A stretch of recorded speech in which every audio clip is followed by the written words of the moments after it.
Tell Dalton, why do you think this game could be different from last game? Because obviously Ole Miss almost like they put up 548 total yards, almost like tripling Tulane's yard total in this game.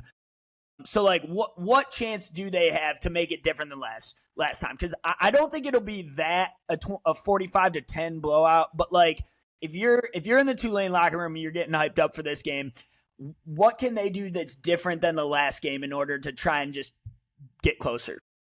Well, the big thing in the first game is, I mean, there's so many different variables now. One with Lane Kiffin gone, right? We just don't know how Ole Miss we don't know how Ole Miss is going to react to that. Now, you mentioned the defensive coordinator Pete Golding. He's now been named the head coach, so he's not even the acting head coach. He's just the head coach now for the foreseeable future. You've got Charlie Weiss Jr., the offensive coordinator, who is one of several coaches that Lane Kiffin is allowing to go back and coach in this game and possibly beyond. It's a very odd dynamic there, but you also have a thing where, look, it's hard to beat a good team twice, right? And you go back and you look at that film and you figure out. Also, I'll say this, that was Trinidad Chambliss, I believe, only his, second? Was it his second start or third start it was? Yeah, one of his first games as the official starter, but he went off in this one, like absolutely off. Like 300 passing yards, over 100 rushing yards, like multiple touchdowns, like in the run game. And like he was, like they couldn't stop him. And meanwhile, Retzlaff had 50 yards passing and 50 yards rushing. So, like,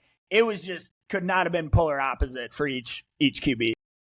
And the only thing I'll say with Chambliss is now that you get a whole season of tape on a guy, maybe you start to figure out some sort of tendencies. But, man, they've got a really good supporting cast, too. And I think the biggest area of improvement for Tulane has just been a little more depth in their offense, right? As the season's gone on, and a little more, obviously, reliance on Retzlaff, and the passing game has gotten better. Because we have to remember, he was on that team for a month before opening day, and they really had just the basics of the offense in at the beginning of the season. Now there's a little more layering to it. There's a little more depth to it as far as what they can call. And obviously, Ole Miss has a season's worth of tape too. So again, I think the biggest thing is they need to prevent big plays in the passing game, which at times has been an issue for them. And against Ole Miss receiving core, with DeJon Stribling and Caden Lee and those guys they have on the outside, it's tough, man, because they're fast-paced and they're really good. And don't forget, if you load up and sit guys in coverage, you've got Kewan Lacey, one of the best backs in the backfield in the country. They finally have a run game too, this year. Ole Miss does.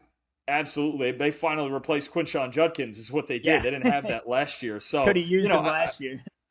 I think for Tulane, the best weapon they have is if they're able to run the football and control time of possession and control the pace, the best defense for a team like Tulane against Ole Miss, you got to keep them off the field, right? You just have to keep Trinidad Chambliss off the field because he's so used to, in these big moments, taking these games over and creating big plays. Yeah, no, those are all great points. I think the point about not having film on Trinidad before and now, I think that could be critical for them. And honestly, probably one of their only ways to winning this game is really getting the pressure on him, making Trinidad uncomfortable back there in the pocket, forcing him to scramble, forcing him in uncomfortable situations where he might turn the ball over a time or two. So I agree with you. I think that's Tulane's only shot in this game. I do think they make it closer. I don't think it'll be as big of a blowout as last time.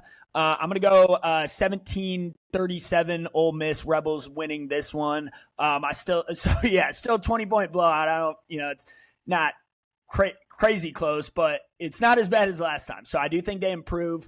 But it's a tall task for a group of 5 team like Tulane to come in and into an SEC home environment and win that game.